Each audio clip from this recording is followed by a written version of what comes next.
As-tu déjà fait une randonnée avec une roche dans ton soulier ou des souliers trop petits? Je suis certaine que oui. Je suis certaine que ta chaussure était tellement inconfortable que tu t'es dit, voyons donc, tu t'es même arrêté, essayé d'enlever la roche, puis voir que qu'est-ce qui se passe avec mes souliers parce que j'ai beau essayer d'avancer, il me semble que ça fait mal. Je suis confortable dans mon inconfort. En fait, souvent, c'est ce qui arrive quand tu fais des décisions qui ne sont pas alignées avec toi. Aujourd'hui, je te parle des messages du cœur et l'alignement qui va te permettre de porter tes propres souhaits. Et si ta vie devient plus facile et plus cohérente? Dans ce podcast, on explore ensemble les transitions, les défis et les rêves qui nous guident. Je vais te partager comment rêver permet d'avancer, comment la promesse de garder le sourire est devenue un moteur face aux roues carrées de la vie. Et si, au lieu de subir les aléas de la vie, tu devenais l'opportunité de tes épreuves? À travers l'introspection, les stratégies et les réponses du cœur, je t'invite à insuffler plus de facilité et de cohérence dans ta vie parce que tout commence par l'intérieur. Bienvenue dans ton espace de transition et d'alignement. Tu auras compris que j'adore jouer avec l'analogie, les images. Et aujourd'hui, je t'invite à porter des souliers, tu sais, les vieux souliers que tu as gardés depuis tellement longtemps dans ton placard. Et ils sont rendus tellement usés que tu vois au travers. Souvent, on hésite à changer nos souliers ou on hésite à assumer que nos souliers nous conviennent plus. Aujourd'hui, on va parler des messages du cœur, on va parler d'alignement. Je trouve ça intéressant de pouvoir briser quelque chose, peut-être, dans ta tête. OK, non, c'est pas méchant, mais je veux briser une conception, une croyance, parce que je n'y crois pas. Sincèrement, j'ai des gens qui n'arrêtent pas de répéter sur les réseaux sociaux de prendre une niche. Niche-toi! Va-t'en dans une direction. Ah, mais là, offre pas trop de services. Bon, on va s'entendre sur quelque chose. En général, les gens ont plusieurs loisirs, ont plusieurs intérêts, il y a plusieurs sphères dans nos vies. Si tu regardes moi, je vais te donner des exemples liés à ma vie. Ben, j'ai ramassé des fraises parce que j'aimais être dehors, j'aime toujours être dehors.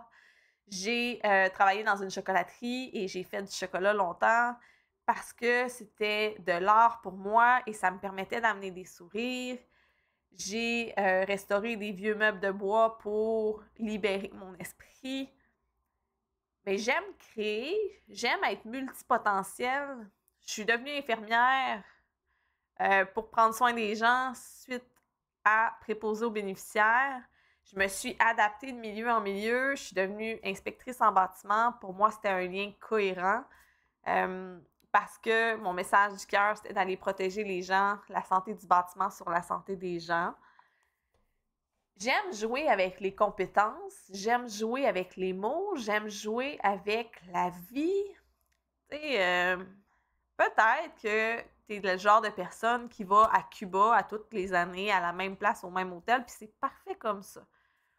Moi, je suis le genre de personne qui adore voyager, puis en général, je vais voyager, je vais aller explorer, je vais même conduire au Panama, conduire en Croatie, partir backpack s'il le faut.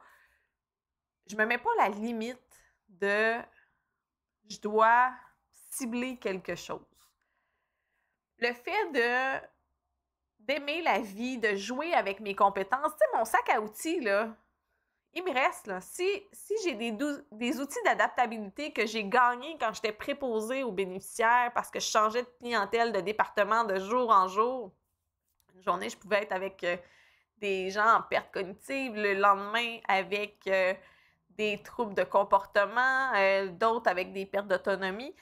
Mais à chaque jour, c'était différent, différentes équipes, différentes façons de travailler. Fait que je me suis adaptée, mais je suis devenue comme ça. Mais ça, là, ça reste. le fait d'aimer créer, le fait d'aimer faire de l'artisanat, ça se peut que ça mute avec le temps. De ce temps-là, je fais de la gravure sur bois. J'aime ça parce que c'est souvent des moments où je vais aller sortir de mon cerveau, faire autre chose. En fait, les gens... Moi, j'ai un bagage terrain, puis j'ai un bagage de connaissances aussi, autant scientifique, théorique, autant dans les livres, mais je suis capable d'allier les deux.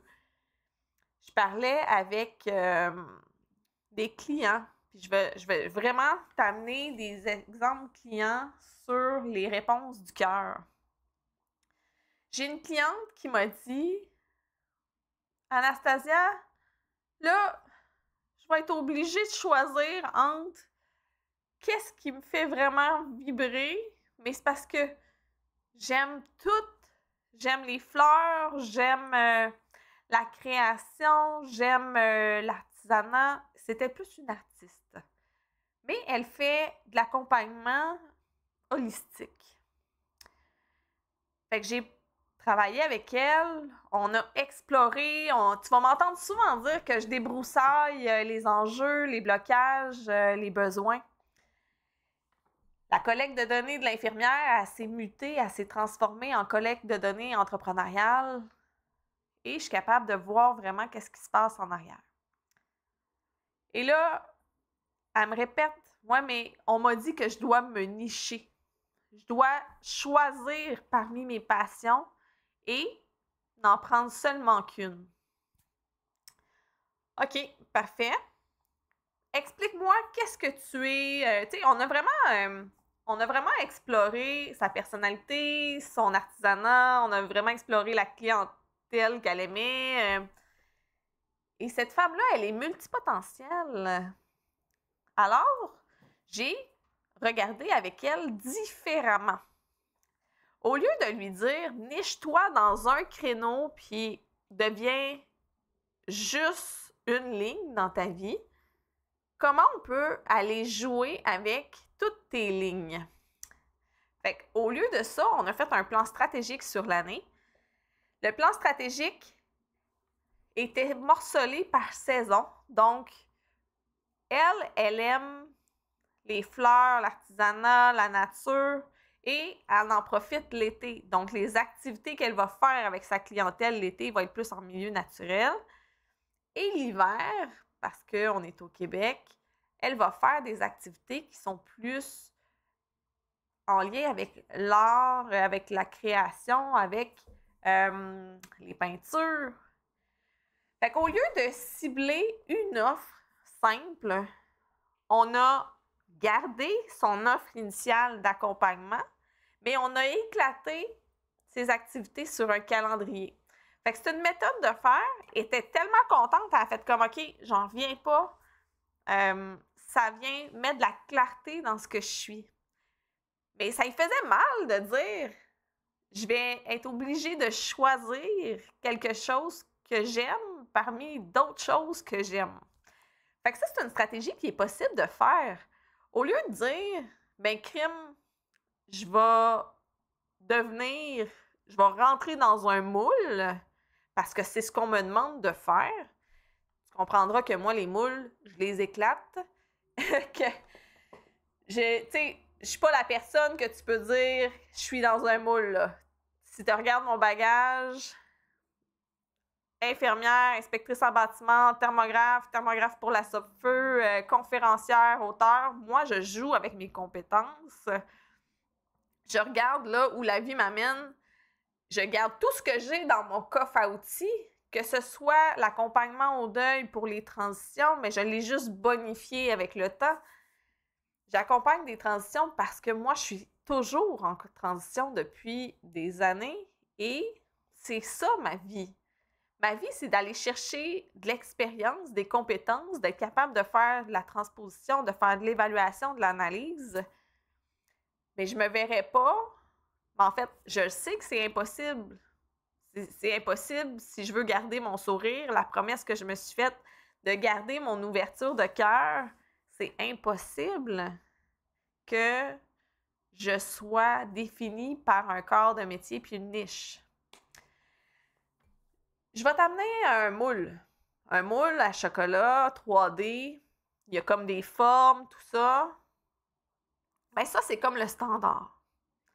En fait, j'ai une allergie, une intolérance à ce mot-là parce que c'est comme si t'amènes, puis on amène souvent le mot au standard. Au standard, ça veut dire quoi? Ça veut juste dire un moule avec plus de détails. Moi, ce que j'aime, c'est explorer, c'est façonner les éléments autour de moi. Les réponses de mon cœur, tu sais, conférencière, je sais que c'est hyper aligné. Je sais qu'auteur, c'est hyper aligné. Mais pour me rendre là, j'avais besoin d'exploiter mes compétences entrepreneuriales. J'avais besoin de développer une firme d'inspection globale complète pour pouvoir franchiser. Mais ça, c'est un chemin que j'avais à faire. Je me suis jamais nichée seulement dans un service. Moi, j'ai toujours ouvert un éventail de services pour pouvoir aller cibler le besoin de la personne. C'est toujours comme ça que j'ai travaillé. Comme ça, moi, je suis heureuse. Je suis heureuse parce que le service que j'offre va permettre à l'autre personne devant moi de faciliter sa vie. J'ai un autre client. Cette cliente-là, elle avait, mettons, des conseils de plein de gens. C'est correct. Sauf que il n'y a rien qui fonctionnait dans son entreprise. Rien. Elle dit, j'ai beau être en action, ça ne fonctionne pas. Fait que là, j'ai regardé les coachings qu'elle a eus. Moi, je ne fais pas du coaching, je fais de l'analyse, je fais de l'évaluation de besoins. Je regarde c'est quoi la personnalité de la personne et à partir de là, je vais dresser un portrait pour c'est quoi les blocages, puis vers où tu peux t'en aller, puis comment tu peux te rendre là. Fait que si c'est de la confiance en soi, bien, je vais regarder le chemin qu'elle a parcouru, je vais regarder ses réalisations avec elle. Ma cliente, elle a eu un coaching en marketing qui dit qu'il faut qu'elle fasse des reels, des stories, des posts, il faut qu'elle soit sur LinkedIn, Instagram. OK. Et elle a eu aussi un autre coaching de performance, de croissance d'entreprise. Puis là, il faut que tu sois niché, fille. Niche-toi, là, trouve-toi un offre, signature et niche-toi. On a travaillé ensemble, on a exploré, puis là, la personne me renommait toujours le fait qu'elle était perdue dans ses réseaux sociaux. Elle avait l'impression que c'était quelque chose qui ne lui correspondait pas. Et elle ne voulait pas, au départ, se nicher aussi vite parce qu'elle voulait gagner de l'expérience. Et pour elle, ça ne faisait pas de sens. Donc, moi, ce que j'ai pris, c'est j'ai regardé ses forces, ses compétences. On a regardé ses réseaux sociaux, sa stratégie. OK? Parfait. Qu'est-ce que tu aimes dans les réseaux sociaux? Bien, j'aime ça écrire. Bon, là, ça fait combien de temps que tu es en business? Ça fait 5 ans. OK? Puis là, qu'est-ce qui se passe? Cette personne-là, c'est une jeune entrepreneuse qui a éclaté ses réseaux sociaux dans le sens qu'elle faisait des reels, des stories. Mais ce qu'elle aimait faire, c'était du contenu plus écrit avec une image. On a changé son marketing et on a changé sa niche. Au lieu de cibler un marketing de tout ce qui se fait, on a ciblé un marketing plus niché. Donc, on l'a amené dans le créneau où elle était la plus forte parce que pour elle, c'était ça en ce moment qui qu'il lui fallait. Un jour, elle va développer les autres choses. Mais pour le moment, c'était ça qu'elle avait besoin. Et au lieu de nicher la clientèle, on a éclaté la clientèle. Elle voulait aller cibler plus de gens, elle voulait diversifier sa clientèle parce que rencontrer des humains avec des enjeux différents, c'est ce qui lui parlait.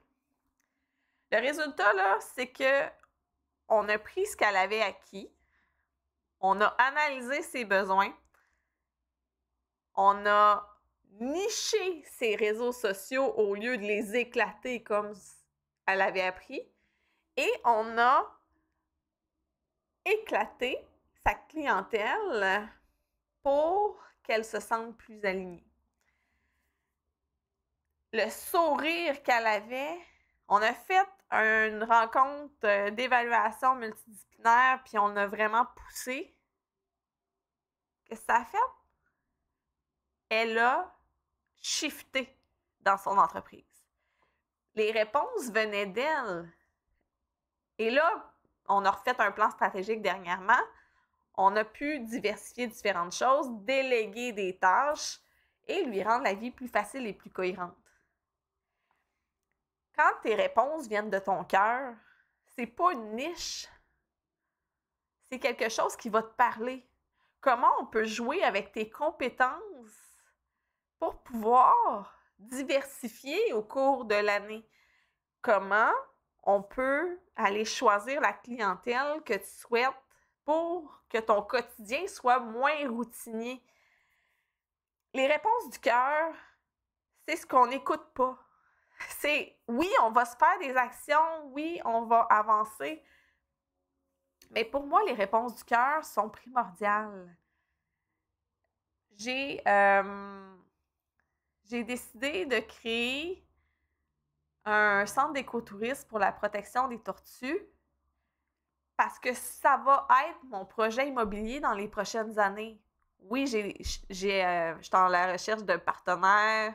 Oui, présentement, je suis en contact avec des courtiers immobiliers dans des régions du sud pour pouvoir trouver l'emplacement.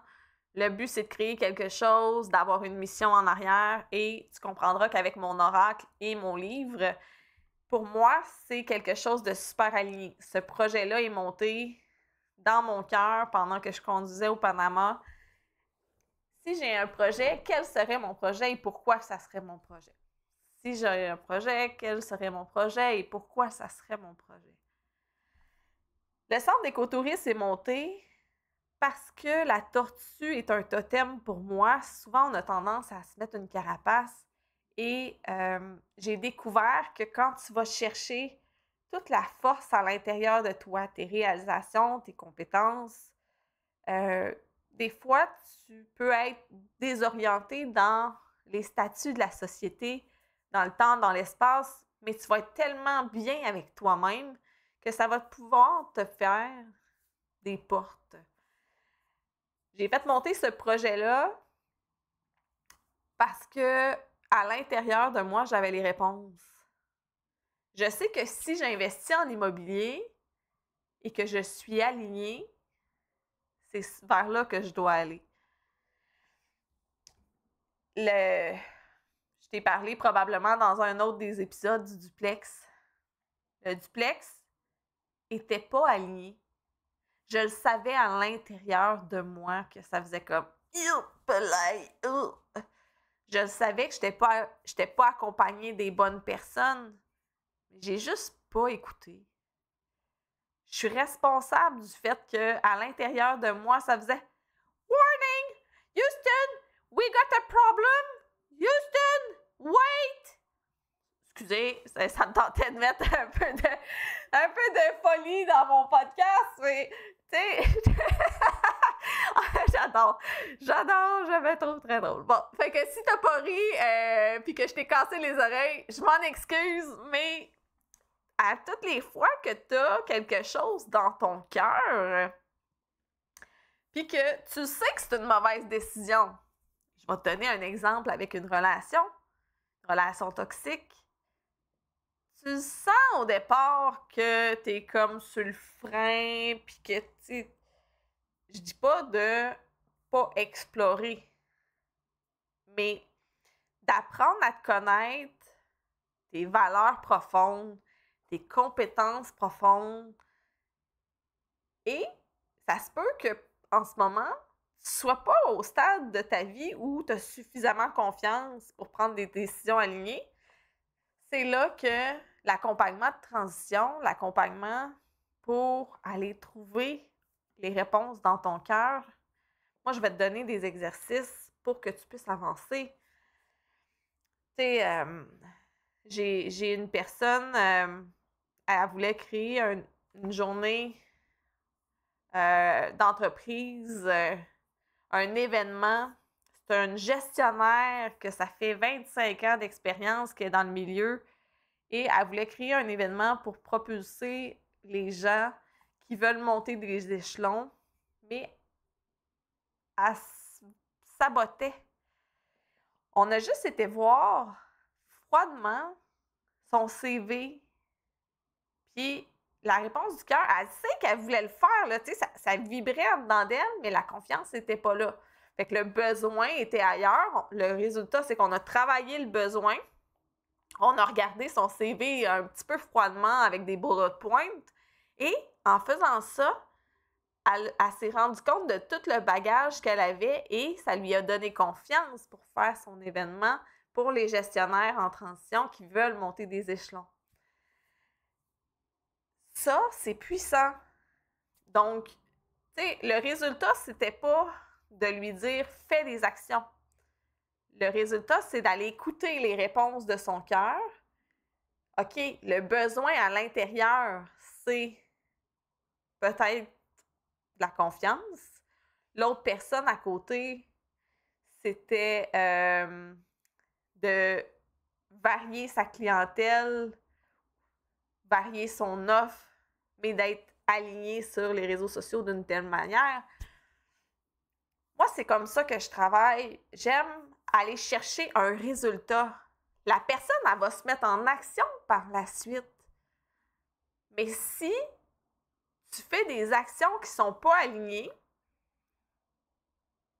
puis que ton offre ne te correspond pas, tu vas faire des actions, mais ça ne lèvera pas suffisamment, puis tu vas avoir une tristesse. Ta vie, elle va être plus en mode automatique, elle va être plus en résistance. Puis pour moi, ça ne fait pas de sens. Ça ne fait pas de sens de dire que tu es en action alors que ton cœur te dit que c'est pas ça.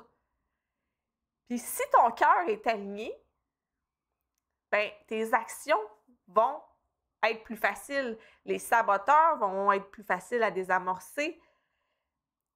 Le mindset, c'est comme si tu travailles sur les feuilles de l'arbre et les fruits. C'est bon. Mais si on n'a pas travaillé les racines en dessous, là, tu sais, les racines qui sont puissantes, là, ton arbre, il ne sera jamais solide. Fait que dans une transition, il faut aller regarder les racines. Il faut nettoyer ce qui est pourri. Donc, qu'est-ce qu'on t'a contaminé? Qu'est-ce qui ne t'appartient pas? Pour que ça soit plus facile et plus cohérent d'avancer, tu dois avoir nettoyé ta stabilité. Donc, des fois, c'est un plan stratégique que je vais amener parce que la personne a besoin de son plan stratégique à elle. Tu sais, tu ressors avec des journées d'action ou de développement, tu as une multitude d'outils. Fait que là, tu as une to-do list interminable, mais finalement, tu te perds. Tu fais des actions, tu fais plein d'actions, mais la to-do list est tellement interminable qu'il n'y a rien de cohérent.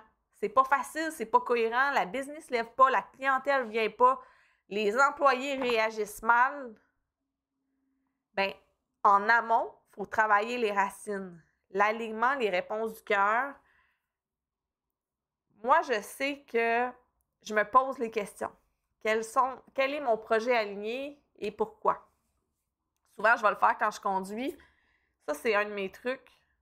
Je regarde je regarde le ciel, je ressens mon moment et c'est souvent des questions ouvertes que je vais me poser. Quel est mon projet? Pourquoi ça serait mon projet? Quel est mon projet? Pourquoi ça serait mon projet? Dans mon cœur, j'avais je pense que c'est plus de l'ego. Ben, en fait, non. Je fais pas juste penser, je sais. J'avais un projet qui était de développer le premier sommet des inspecteurs en bâtiment, un événement plus développement personnel, parce que je voulais apporter de la qualité et de la rigueur dans ce domaine-là. Mais j'avais beaucoup de projets. Et là, j'étais en train de rouler et je me suis posé ces questions-là. Quel est mon projet? Pourquoi ça serait mon projet? Qu'est-ce que je dois laisser aller qui ne m'appartient pas? Quand le sommet est monté à l'intérieur de moi, j'étais fâchée. J'étais fâchée parce que j'étais comme, ça fait 5 ans que je nourris ça. Mais c'est un enjeu de société. C'est pas mon projet à moi. Fait que, OK, si je dois laisser aller le sommet, qu'est-ce que je dois garder? Et le livre est monté. Le livre est porteur d'une philosophie. Le livre me permet de vous donner un peu de mon histoire. Je l'ai partagée en toute vulnérabilité, puis les gens qui le lisent l'aiment vraiment beaucoup. Mais ça, c'était mon projet. La philosophie, si tout est facile et cohérent, était mon projet. Les conférences sont mon projet. J'aime faire des conférences depuis des années. J'ai juste varié les clientèles. Mais si tu es capable d'animer une classe d'enfants TDAH, des classes de personnes âgées, des enseignants, des grands publics, j'adore donner des formations, des ateliers, des conférences parce que je vais aller jouer avec les 5 sens, je vais aller jouer avec l'imaginaire des gens et je vais amener des outils à l'intérieur. Pour moi, c'est des messages alignés, c'est des projets que je dois garder. Fait que si tu as dans ton entreprise une transition à faire, que tu écoutes plein de conseillers, mais que tu as l'impression que ça coince, puis que tu as l'impression de faire plein d'actions tout le temps, puis que ça avance pas, je te suggère de te repositionner, de te poser des questions et de travailler sur comment tu peux être plus aligné. Le résultat, tu vas faire plus d'actions, tu vas aller plus vite, tu vas être plus productive, puis tu vas être en meilleure croissance. Moi, c'est le truc que je peux te donner. Le fait d'avoir tes propres souliers, le fait d'enlever les roches qui ne t'appartiennent pas, c'est quelque chose que tu peux utiliser. Je t'invite, en terminant le podcast, à fermer les yeux et à visualiser ton chemin. Peut-être que si tu es en route, là, fais-le pas, mais est-ce que tu portes tes propres souliers? Est-ce que tu te sens bien à l'intérieur de tes pas? Qu'est-ce que tu ressens? Je t'invite aujourd'hui à faire un journal et écrire tes vrais choix. Note pendant peut-être une semaine les décisions que tu as prises par peur ou par amour. Regarde si tu portes tes souliers ou si tu portes celui des autres. Si tu portes celui des autres, je t'invite à te connecter à tes propres souliers et à devenir confortable. Si tout est facile et cohérent, ce n'est pas le fruit du hasard. C'est le résultat d'un alignement entre qui tu es et qui tu veux vraiment être. L'inaction crée la confusion, l'alignement crée la fluidité. Ici, on explore ensemble comment transformer les périodes de transition en opportunités claires et inspirantes. Si cet épisode t'a parlé, abonne-toi pour ne rien manquer. Partage-le à quelqu'un qui en aurait besoin. Ensemble, on avance vers plus de clarté, plus de sens, plus d'impact. À très vite pour un prochain épisode.